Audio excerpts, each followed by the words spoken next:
কি নয়, আমার যদি পাকা মেঝে থাকে তার যে একটা ড্রেন থাকে যেখানে জলটা আছে, সেই জলে ওরা যদি মাথা ডোবাতে পারে তাহলেই কিন্তু যথেষ্ট। কারণ ওদের মাথাটা চোখ দিয়ে এক ধরনের রস বেরোয়, যেটা ওরা মাথাটা ধোয়ানোর দরকার হয়। এই হাঁস আমাদের দেশি হাঁসের মতো যে আমাদের প্রচুর যে পরিমাণে একটা পুকুর দরকার, পুকুর না হলে চাষ করা যাবে না, এরকম ব্যাপার নয়। মুরগি আমরা যেমন চাষ করি এরকম ঘর থাকলেই কিন্তু চাষ করা যাবে, কিন্তু জলের একটা প্রভিশন থাকতে হবে। পাকা যদি ঘর হয় তার একটা ড্রেনের ব্যবস্থা মতো থাকতে হবে, অথবা হচ্ছে আমার ওই যেমন ছবিতে গামলা যেমন দিচ্ছি ওরকম জলের ব্যবস্থা একটু বড় জায়গার করতে হবে যাতে ওরা মাথাটা ডোবাতে পারে, ঠিক আছে। আর যে জিনিসটা হচ্ছে খাবার দাবার, সবসময় আমরা প্রাথমিকভাবে একটা খাবার দিয়ে দিচ্ছি, কিন্তু এই খাবার যে সবসময় আমাকে এই কেনা খাবারই এর উপর ভরসা করতে হবে এমন কোনো ব্যাপার নয়।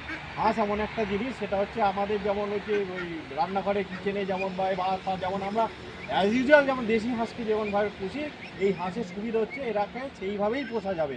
এর জন্য সবসময় কেনা খাবার দিতে হবে বা খরচ বেশি সেরকম নয়, দেশি হাঁসের মতো পোষা যাবে। অথচ একটু যদি যত্ন করতে পারি দেশি হাঁসের চেয়ে অনেক বেশি আমাদের ডিম দেবে। এটা অন্তত বছরে 250 থেকে 300টা ডিম দেবে, ঠিক আছে। আর যদি কারো এরপরে প্রভিশন থাকে যে আমার পুকুর টুকুর দরকার এরকম আছে আমার, বা ছাড়ার প্রভিশন আছে বা আমার সুযোগ আছে, প্রভিশন মানে সুযোগ আছে, তাহলে সেক্ষেত্রে আমরা যদি প্রতিবারে যে ছাড়তে পারি এরা কিন্তু জলে যাবে, দেখবি সারাক্ষণ সারাদিন জলে পড়বে এমন ব্যাপারটা নয়, হয়তো 1-2 ঘন্টা জলে ঘুরলো আবার চলে। এবং এদের কিন্তু একটু খাবারের ব্যবস্থা করতে হবে। খাবার মানে এমন নয় যে আমার সবসময় কেনা খাবারই দিতে হবে, ঠিক আছে। নর্মাল হাঁসের যে আমরা ভাত ফাত বা খুদ সিদ্ধ বা হচ্ছে আমাদের আনাজ যত এই যে ফুলকপি যে বা শীতকালে হচ্ছে পালং শাক বেশি হচ্ছে, সেই শাক যেমন সিদ্ধ করে যেমন দিই সেইভাবে কিন্তু দিলেই হাঁসকে রাখা যাবে। দ্বিতীয় কথা হচ্ছে এই হাঁস আমার বড় হলো আমরা বিক্রি করে দিলাম, এই ব্যাপারটা নয়। কিন্তু আপনাদের এই স্কিমে আপনারা ভাগ্যবান, কারণ হচ্ছে এই কালীগঞ্জ ব্লকে আপনার 3 লাখ লোকের মধ্যে আপনারা মাত্র 10 জনকে আমরা হাঁস দিচ্ছি, তাই তো। আমরা 10 জন সিলেক্টেড হয়েছে, তার মানে আমরা সেই জায়গায় ভাগ্যবান।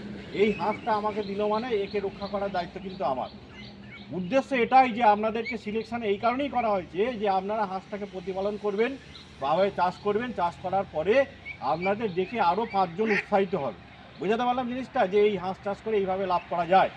তাহলে সেইখান থেকে আমি বলেইছি দেশি হাঁসের তো অনেক বেশি ডিম দেয়, তাহলে এই হাঁসকে বড় করে শেষ পর্যন্ত মানুষ করতে হবে। করে রাখলে যেটা হচ্ছে এরা মোটামুটিভাবে 5 মাস 6 মাসে ডিম দেওয়া শুরু করবে, সেই ডিম আমরা হচ্ছে বাজারে বিক্রি করে পয়সা পাবো।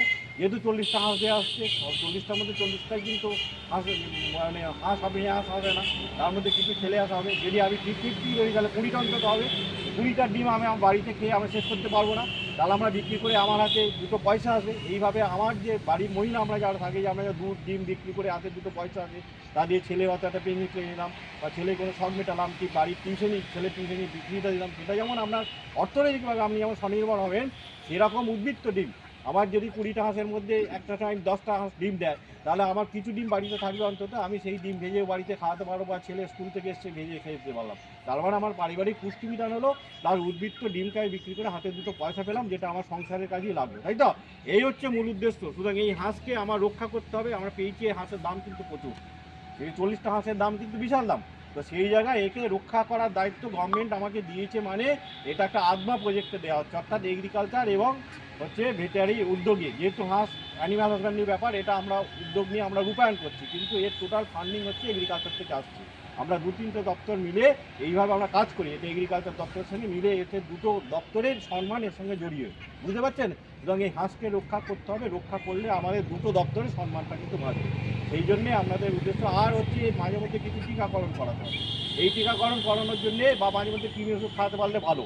এটার জন্য আমাদের ওখানে হসপিটাল আছে, ওই দেখবেন যে বিডিও অফিসের পিছন দিকে একটা হসপিটাল, পশু হসপিটাল, সেখানে গিয়ে যোগাযোগ করবেন এবং মুখে একবার বলবেন আমাদের পাওয়া হাঁস আমার।